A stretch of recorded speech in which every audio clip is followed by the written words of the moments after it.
আইবাস plus plus পরিচিতিতে আপনাকে স্বাগতম।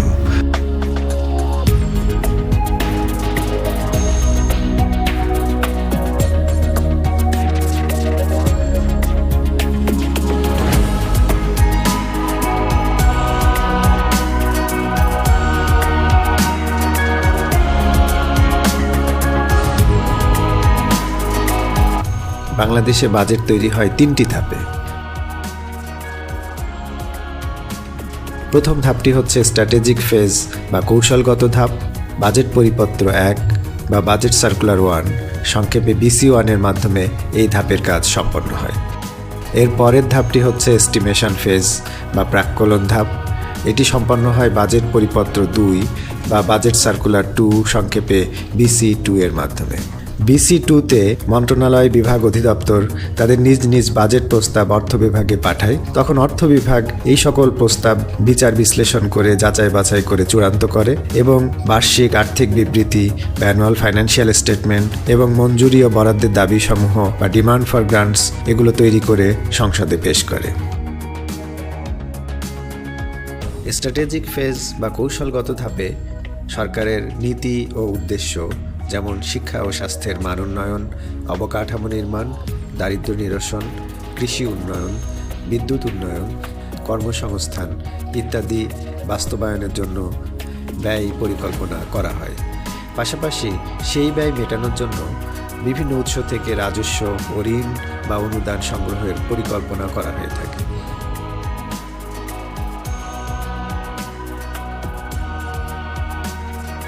Budget circular 1-এর মাধ্যমে মূলত মন্ত্রণালয়, বিভাগ এবং অন্যান্য প্রতিষ্ঠানের বাজেট কাঠামো বা MBF হালনাগাদ করা হয়।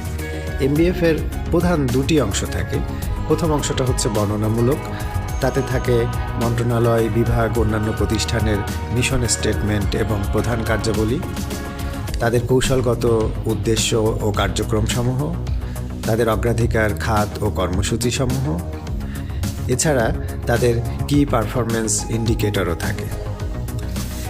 এই অংশটি পূরণের জন্য মাইক্রোসফট ওয়ার্ডের একটি প্রি ফরম্যাটেড ফাইল দেয়া হবে। ফাইলটিতে সংশ্লিষ্ট তথ্য টাইপ করার পর আইবাস প্লাস প্লাসে আপলোড করতে হবে। এর দ্বিতীয় অংশে থাকে 3টি ফর্ম। ফর্ম 1-এ থাকে রাজস্ব প্রাপ্তির প্রাথমিক প্রাক্কলন ও প্রক্ষেপণ। ফর্ম 2-এ থাকে অধিদপ্তর ও সংস্থাওয়ারি ব্যয়সীমা, মন্ত্রণালয় এটি নির্ধারণ করে দেয়। ফর্ম 3-এ থাকে অধিদপ্তর সংস্থার প্রাথমিক ব্যয় প্রাক্কলন ও প্রক্ষেপণ। এই 3টি ফর্মের ডাটা আইবাস প্লাস প্লাসে এন্ট্রি করতে হবে এবং আইবাস প্লাস প্লাসের মাধ্যমেই অর্থ বিভাগে দাখিল করতে হবে।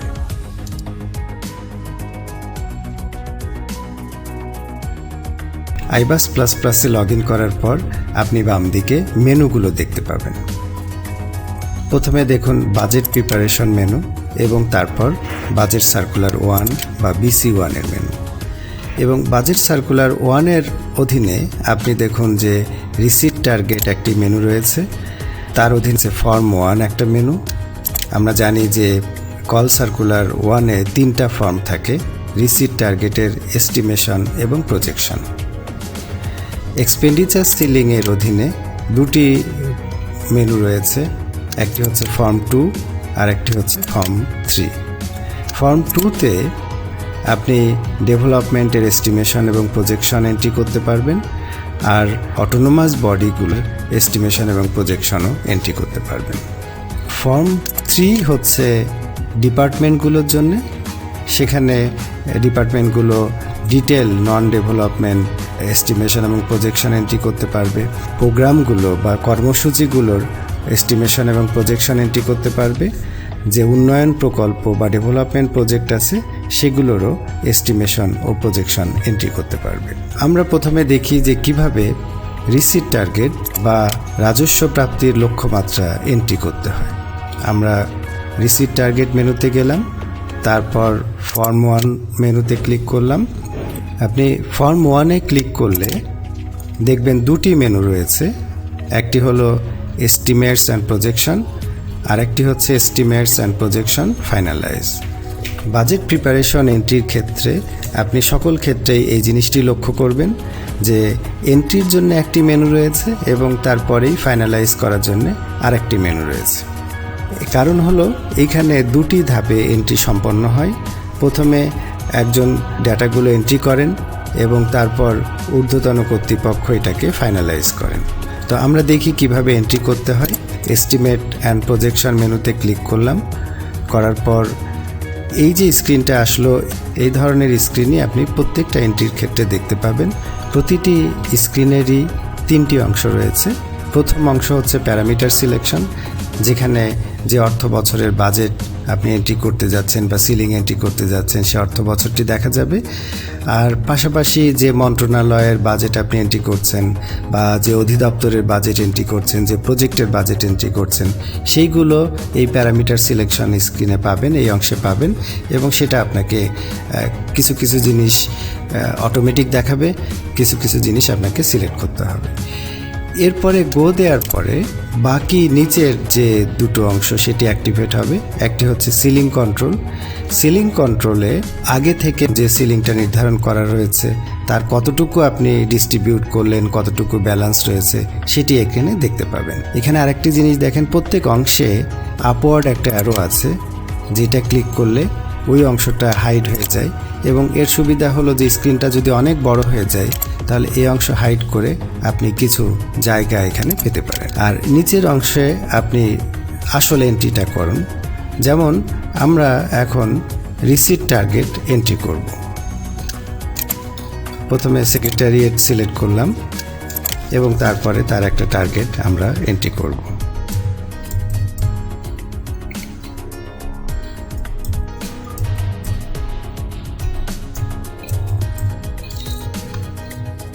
এখানে সেভ দেওয়ার পরে দেখুন একটা কনফার্মেশন আসছে যে ইনফরমেশন সেভ সাকসেসফুলি এবং এই লাইনটি নিচে দেখাচ্ছে। যদি এটি পরিবর্তন করতে হয় তাহলে এই লাইনের উপর ক্লিক করলে এই তথ্যটি উপরে চলে আসবে এবং আপনি এটি আবার পরিবর্তন করে আবার সেভ দিতে পারবেন। এই পরিবর্তন এবং সেভ আপনি ততক্ষণ পর্যন্ত করতে পারবেন যতক্ষণ পর্যন্ত না সাবমিট বাটনে ক্লিক করবেন। আচ্ছা, আমরা আরেকটা এন্ট্রি দিয়ে দেখি।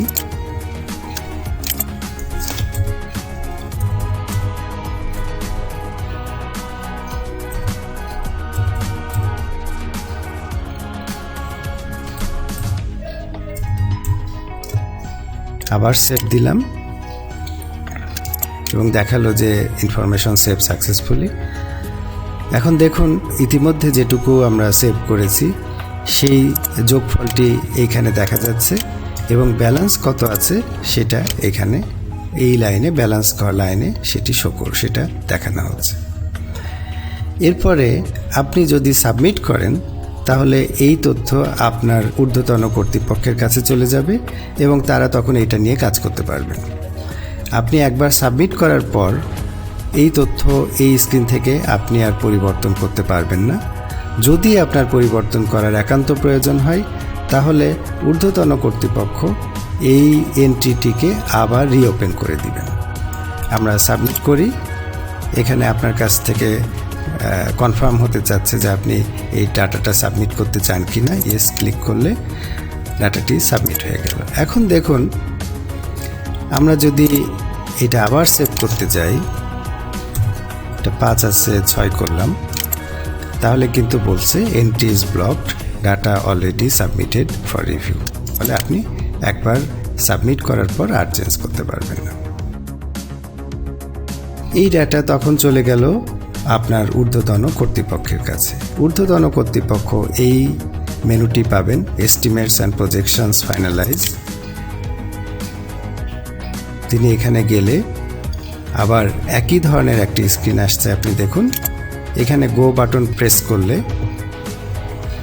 ইতিমধ্যে যে তথ্যটি সাবমিট করা হয়েছে সেই তথ্যটি এখানে দেখাচ্ছে এবং ব্র্যাকেটে দেখাচ্ছে রিভিউয়ের জন্য। ঊর্ধ্বতন কর্তৃপক্ষ যদি এটা এগ্রি করেন তাহলে তিনি ফাইনালাইজ করবেন, আর এগ্রি না করলে এটা রিওপেন করে দিবেন যাতে করে আগে যিনি এন্ট্রি করেছিলেন তিনি এটি পরিবর্তন করতে পারেন। একবার ফাইনালাইজ করার পর তথ্যটি অর্থ মন্ত্রণালয়ে চলে যাবে এবং সংশ্লিষ্ট মন্ত্রণালয় এই তথ্য আর এন্ট্রি করতে পারবে না। আমরা ফাইনালাইজ করি, ওকে বলছে ইনফরমেশন সেভ সাকসেসফুল। এখন আপনি দেখুন যে আবার যদি আমরা আগের স্ক্রিনে গিয়ে এটা পরিবর্তন করতে চাই, এখানে লেখা আসছে যে এটা ফাইনাল, এবং এখানে আপনি সেভও করতে পারবেন না, সাবমিটও করতে পারবেন না। একইভাবে আপনি এক্সপেন্ডিচার সিলিংও এন্ট্রি করতে পারেন। এক্সপেন্ডিচার সিলিংয়ের জন্য দুটি ফর্ম রয়েছে। ফর্ম 2 এটি হচ্ছে মন্ত্রণালয়ের জন্য, আর ফর্ম 3 এটি হচ্ছে ডিপার্টমেন্টের জন্য।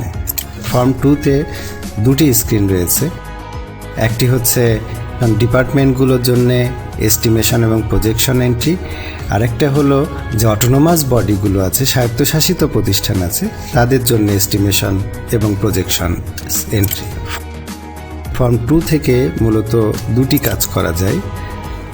প্রথমত হচ্ছে ডিপার্টমেন্টগুলোর জন্য সিলিং এন্ট্রি করা যায়, আর আরেকটা হলো অটোনোমাস বডি বা স্বায়ত্তশাসিত প্রতিষ্ঠানের জন্য সিলিং এন্ট্রি করা যায়। আমরা ডিপার্টমেন্টের জন্য সিলিং এন্ট্রি করে দেখি। এই স্ক্রিনেরও তিনটি অংশ রয়েছে, একটি হচ্ছে প্যারামিটার সিলেকশন, তারপরে সিলিং কন্ট্রোল, তারপরে হচ্ছে সিলিং এন্ট্রি। প্যারামিটার সিলেকশনে গিয়ে যে ফিসক্যাল ইয়ার এবং যে মন্ত্রণালয়ের বাজেট আমরা এন্ট্রি করছি সেটি অটোমেটিক্যালি সিলেক্টেড থাকবে। আমরা গো চাপলে এখানে আগে থেকে যে সিলিং নির্ধারণ করা রয়েছে পুরো মন্ত্রণালয়ের জন্য সেটি এখানে দেখাচ্ছে, আর পরের লাইনে দেখাচ্ছে যে ইতিমধ্যে এই সিলিং অধীনস্থ ডিপার্টমেন্ট বা এজেন্সিতে কতটুকু ডিস্ট্রিবিউট করা হয়েছে, আর সবশেষে ব্যালেন্সটি দেখাচ্ছে। আমরা মন্ত্রণালয়ের সেক্রেটারিয়েটের জন্য আবার একটা সিলিং দিয়ে দেখি।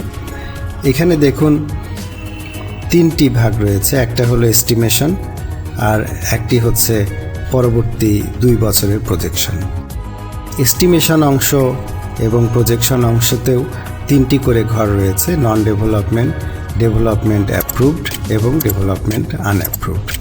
আমরা নন ডেভেলপমেন্টে 1000, 500, 600।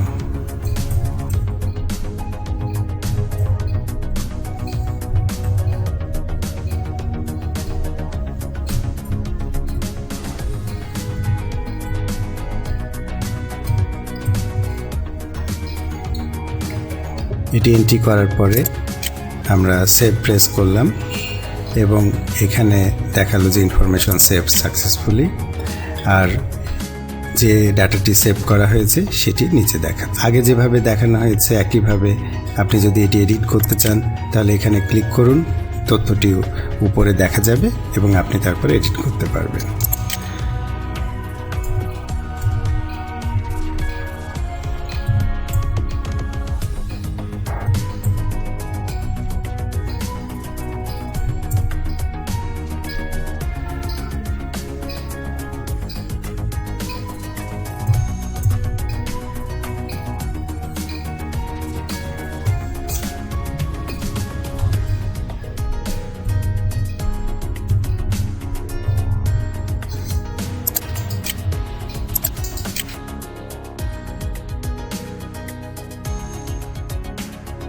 তথ্যগুলো এন্ট্রি করার পর একইভাবে একই প্রক্রিয়ায় সাবমিট প্রেস করলে ঊর্ধ্বতন কর্তৃপক্ষের কাছে চলে যাবে এবং তারা তখন ফাইনালাইজ স্ক্রিন থেকে এটিকে ফাইনালাইজ করতে পারবেন। এটি ফাইনালাইজ করার পর ডিপার্টমেন্ট এটির উপরে কাজ করতে পারবে। এর আগের ধাপে আমরা দেখলাম মন্ত্রণালয় ডিপার্টমেন্টের জন্য একটি সিলিং দিয়েছে। এখন আমরা দেখি ডিপার্টমেন্ট কিভাবে সেইখানে ডিটেল এন্ট্রিটা করবে। আমরা এস্টিমেশন অ্যান্ড প্রজেকশন নন ডেভেলপমেন্টে গেলাম। আগের মতোই প্যারামিটার সিলেকশন স্ক্রিনটি আসলো। আপনি যে ডিপার্টমেন্টের ডাটা এন্ট্রি করতে চান সেটি সিলেক্ট করলেন এবং তার অধীনে যে অফিসের ডাটা এন্ট্রি করতে চান সেটি সিলেক্ট করুন। সিলিং কন্ট্রোল অংশে একইভাবে দেখাচ্ছে যে কত সিলিং এই ডিপার্টমেন্টের জন্য নির্ধারণ করা হয়েছিল। পরের লাইনে দেখাচ্ছে যে এ পর্যন্ত কতটুকু ডিস্ট্রিবিউট করা হয়েছে, আর সর্বশেষ লাইনে দেখাচ্ছে কতটুকু ব্যালেন্স রয়েছে।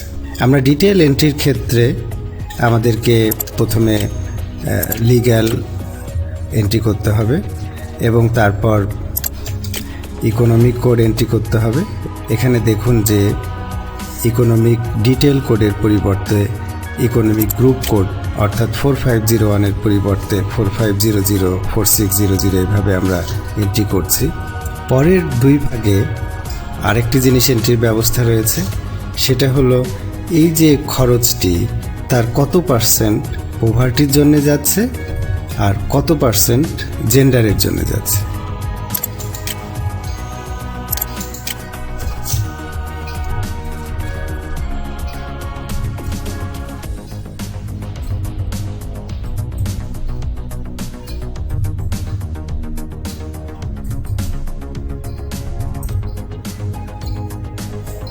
এভাবে এক একটি ইকোনমিক গ্রুপে এন্ট্রির পরে অ্যাড দিলে এই তথ্যটি নিচের লাইনে দেখাবে। এবং এখানে একটা জিনিস মনে রাখা দরকার যে যতক্ষণ পর্যন্ত আপনি সেভ না করছেন ততক্ষণ কিন্তু ডাটাটি সেভ হচ্ছে না, এখানে এই অবস্থায় থেকে যাচ্ছে। এই অবস্থায় যদি আপনি স্ক্রিন বন্ধ করে দেন বা আপনার নেটওয়ার্ক সংযোগ চলে যায় তাহলে ডাটাটি কিন্তু নষ্ট হয়ে যাবে। এরপরে সেভ করলে এখানে বলছে যে পরের বছরের প্রজেকশন লিমিট ক্রস করছে, কারণ সেই প্রজেকশনের যে সিলিং ছিল সেটা ছিল 777, কিন্তু এখানে 1300 টাকা রয়েছে। তাহলে আপনি এটাকে এডিট করে চেঞ্জ করতে পারেন।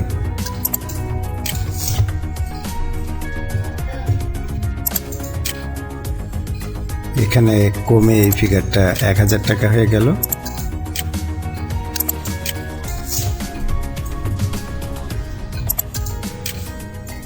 এবার সেভ দিলে ডাটাটি সেভ হয়ে গেল। অন্য সকল স্ক্রিনের মতো এখানেও আপনাকে সেভ করার পরে সাবমিট করতে হবে, যাতে করে আপনার ঊর্ধ্বতন কর্তৃপক্ষ এটাকে ফাইনালাইজ করতে পারে। ঊর্ধ্বতন কর্তৃপক্ষ ফাইনালাইজ করার জন্য সংশ্লিষ্ট স্ক্রিনের ফাইনালাইজ যে স্ক্রিনটি রয়েছে সেখানে যাবেন এবং প্যারামিটার সিলেক্ট করার পর গো প্রেস করলে অলরেডি যে ডাটাটি এন্ট্রি করা হয়েছে সেটি এখানে দেখাবে এবং তারপরে ফাইনালাইজ প্রেস করলে ডাটাটি ফাইনাল হয়ে যাবে। একইভাবে এই মেনু থেকে রাজস্ব বাজেট থেকে অর্থায়নকৃত উন্নয়ন কর্মসূচি বা প্রোগ্রামের বাজেট আপনি এন্ট্রি করতে পারবেন। এস্টিমেট অ্যান্ড প্রজেকশন ডেভেলপমেন্ট এই মেনু থেকে আপনি উন্নয়ন প্রকল্পগুলোর বাজেট এন্ট্রি করতে পারবেন। এন্ট্রি করার পর আপনি যে তথ্যটি এন্ট্রি করলেন সেই তথ্যটি প্রিন্ট নেওয়ার জন্য বা দেখার জন্য আপনি রিপোর্ট মেনুতে যাবেন। রিপোর্টের অধীনে আপনি দেখুন BC1 একটি মেনু রয়েছে, এটি ক্লিক করলে রিপোর্টের স্ক্রিনটি চলে আসবে এবং যে রিপোর্টটি প্রিন্ট করতে চান সেটি এখান থেকে আপনি প্রিন্ট নিতে পারবেন। যেমন আমরা রিসিট টার্গেট যদি নিতে চাই তাহলে রিসিট টার্গেট সিলেক্ট করার পর আমরা কোন ফিসকাল ইয়ারের রিসিট টার্গেট নিতে চাই, তারপরে কোন মিনিস্ট্রি, আমি যেহেতু ministry of primary and mass এডুকেশনের ইউজার হিসাবে দেখাচ্ছি, এর বাইরে অন্য কোনো মন্ত্রণালয় আমরা কিন্তু লিস্টে পাচ্ছি না। এবং রান রিপোর্ট দিলে আপনার ওই রিপোর্টটি চলে আসবে।